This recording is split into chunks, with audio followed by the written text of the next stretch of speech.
Hello YouTube, this is Reno Dan. I'm at Vallejo Power Sports and I was just informed that Suzuki decided not to replace both tires and then they're only going to replace the rear tire.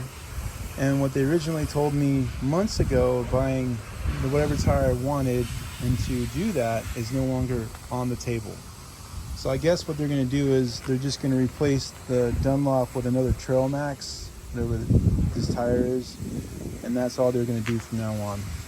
So if you have one of these bikes, don't expect them to buy the front and rear tire like they originally said they're going to do that. Now they're not. So if someone says so at a dealership or someone say this or that, it's not true.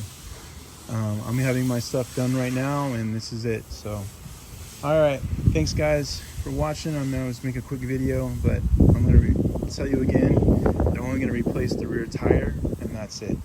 And it's going to be with that same Dunlop Trail Max, and the front tire is not going to be touched. Thanks guys, have a nice day.